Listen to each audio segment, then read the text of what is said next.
Chapter 6. The day was hot, and the two young horses walking listlessly across the barren flat were hot too.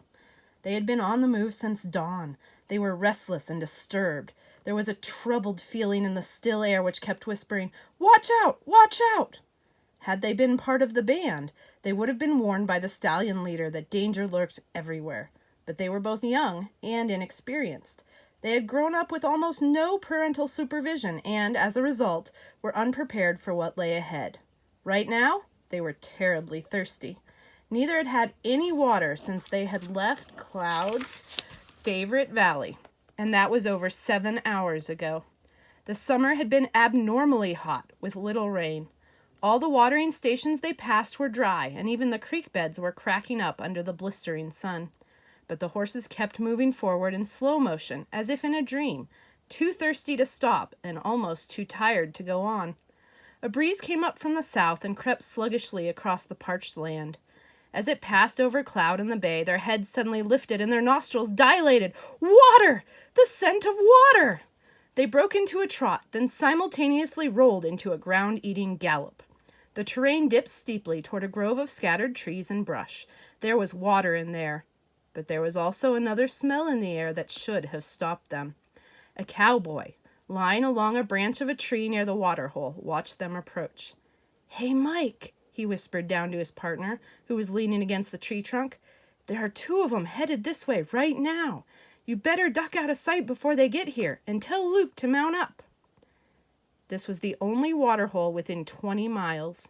The men had been working for 3 days constructing a trap around it. Using logs and brush and wire, they had built a well-camouflaged enclosure more than 160 feet in diameter.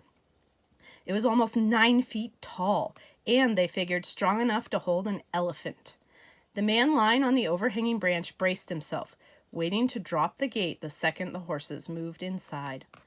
Cloud entered the trap 3 bounds in front of the bay colt, then jumped 20 feet ahead when the closing gate slammed to the earth behind the pair. The gray whirled and froze, and instantly whirled again. He could see nothing unusual, and as yet he had not detected his enemy. It never occurred to him that he was trapped. But he sensed that there was something wrong. The bay horse crowded against him.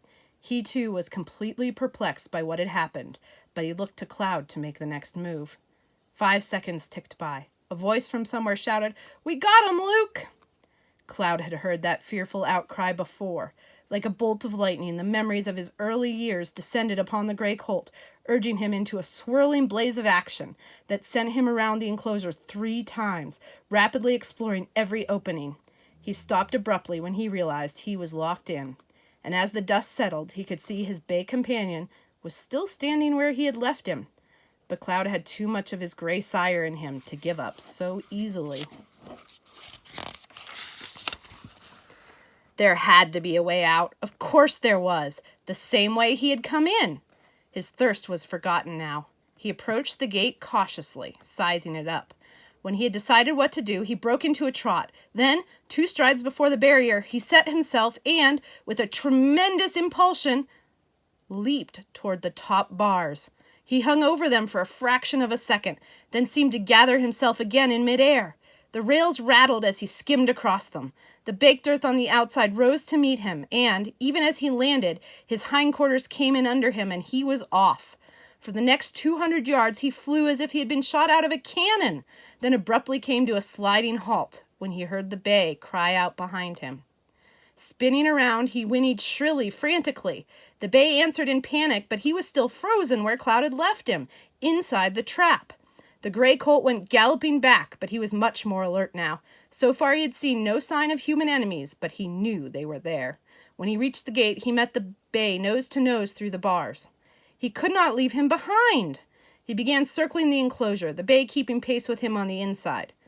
Suddenly, without warning, Cloud came face to face with a strange horse. There was a man on his back, twirling a rope. For a heartbeat, there was no sound save the swishing hum of the lariat.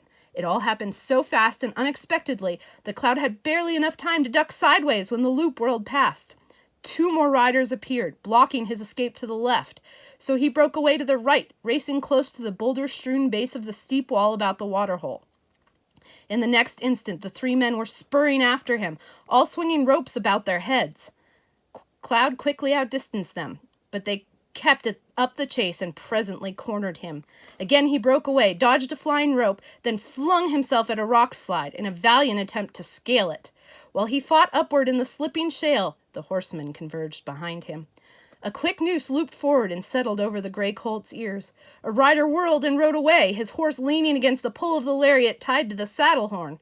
Unbalanced, Cloud leapt, turned in midair like a cat, and slid down the shale to the valley floor. Here, for a long instant, he was a great vibrant picture of savage defiance, his head up and his eyes blazing.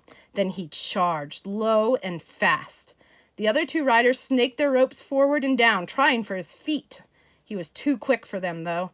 The man on the rope horse flung himself to one side. But Cloud's striking forefeet caught him and hurled him clear of the saddle. His horse was bowled over by the charge. The gray colt ran on, headed for freedom, but the rope, still tied to the saddle horn of the downed horse, whipped taut and spun him around. Then Cloud went mad. Cold, savage fury surged through him. With a shrill cry of rage, he rushed at the man on the ground, his teeth bared viciously. At that instant, a loop came spinning out of nowhere and snapped tightly around the gray's front legs. He went down as if he had been clubbed. He struck the earth so hard it exploded under him, sending out geysers of dust in all directions. He lay there, stunned. Before he could recover, a man was sitting on his head, and, in spite of his frantic kicks, the gray was unable to dislodge him. 5 seconds later, a heavy rope halter was slipped over his head. Then he was allowed to scramble to his feet once more. He stood spraddle-legged and trembling. The rope quivered in front of his eyes. His gaze followed along it to a man on a horse. He must get away from here. He made another wild dash, only to be jerked up short by pressure on his nose. After a few minutes, the man turned his pony, trying to get the gray colt to follow. But the captive squatted back on his haunches, shaking his head and bracing his forelegs against the steady pull.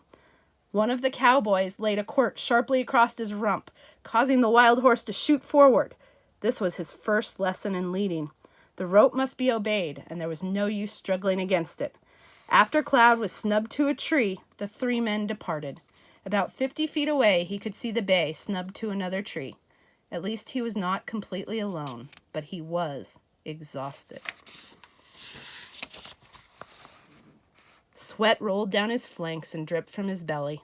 The long day, the heat, the thirst, the chase had finally knocked the fight out of him. The following morning, 2 of the mounted cowboys returned to work with Cloud in the bay, taking the ropes and leading them about. Neither Mustang gave the men any trouble. Evidently, Cloud had decided to play it their way, and the bay seemed willing enough to follow suit. This went on for the rest of the day. That night, the pair were turned loose with the pack and saddle horses to graze in the fenced-in waterhole. The domestic stock eyed the Mustangs suspiciously. They milled about for a bit with ears flattened, but in a little while all settled down to eat. The trap gate had another pole added to its height to discourage Cloud from further attempts to escape. The next morning, the 2 wild horses were caught and tied to trees again. One man stayed at the campsite up behind the trap. The other 2 Mustangers, Mike and Luke, worked around them and with them, teaching them that a halter was something to be tolerated and that it was useless to fight the pull of the rope. Before long, the captives reached the point where, even though still suspicious, they stopped fighting the rope and began to lead readily. One morning, the 3 horsemen, driving their pack animals before them and leading the 2 young Mustangs, rode through the open trap gate and out into the mesa. Perhaps getting into the open country again reminded Cloud and the bay of the wild band to which they had belonged long ago, for several times they neighed shrilly and lunged at their ropes. The riders headed westward and traveled all day in that direction with their captured horses. The blowing wind was rich with the smell of juniper and sage. That night the wild Mustangs were watered at a cold spring, then tied in a grove of willows where they could feed on the tender limb tips. The riding and pack horses were turned loose to graze. The trail to which the men held was vaguely familiar to Cloud. When he saw the river, it all came back in a rush. This was where he had lived with the Wild Bunch during that first winter of his life. They had not gone farther than the river then. Their gray leader had known that barbed wire and civilization lay beyond. But this time, Cloud and his bay companion forded the river and before long were on a dirt road. Barbed wire fences lined both sides, and occasionally the Mustangs saw strange structures, with white-faced cattle and tame horses feeding peacefully nearby. Dogs barked and yapped as they went by. And once or twice, the group passed other men mounted on horses going in the opposite direction. A small pickup truck came chugging along, and the cowboys had all they could do to keep the two wild horses on the ground. But it passed without harming anyone, and the next time one went by, the two horses tensed up, but managed to keep cool. As the cavalcade jogged along, the ranches became more numerous. Once they were held up at a railroad crossing, when an enormous sputtering locomotive arrived with much rattling noise and a sickening odor. Cloud and the Bay bolted. They galloped down the road the way they had come, dragging the mounted cowboys behind them and scattering the pack animals before them. They all pulled up almost a mile away. It took more than an hour and a good deal of coaxing to get the outfit rounded up, on course again, and over the glistening twin tracks of the crossing. That night, Cloud and the Bay were turned into a high pole corral.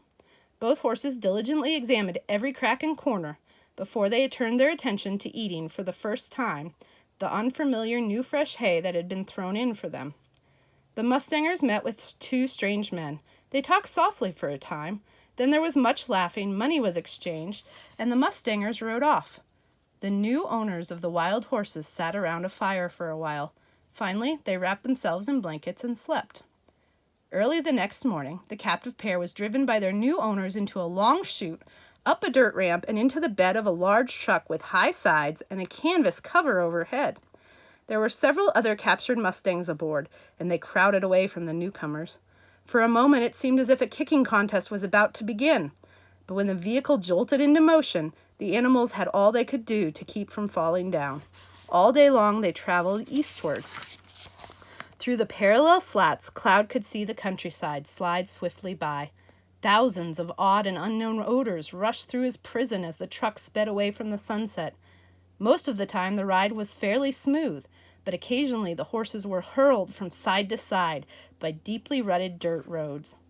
That night, the truck stopped on the outskirts of a small town just north of Cheyenne, Wyoming. The wild mustangs were unloaded and hazed into a large corral in which there were a great many other horses. The long, hard ride had taken much of the fight out of them. Now they endured their confinement meekly with their heads down, staring listlessly at the bare, hard-packed earth. Only Cloud moved quietly about his enclosure, investigating every loose rail and opening. Later, he stood beside the bay with his head up, his muzzle searching the breeze that lifted his forelock as it drifted across the backs of the dozing captives. Apprehension had left the gray. Now there was a strange calm about him, as a new kind of strength, perhaps the heritage of his fiery ancestors, began coursing through his veins. Like his sire, it was not his nature to give up. At last, he accepted the fact that his initial battle for freedom was lost, but the war was not over yet.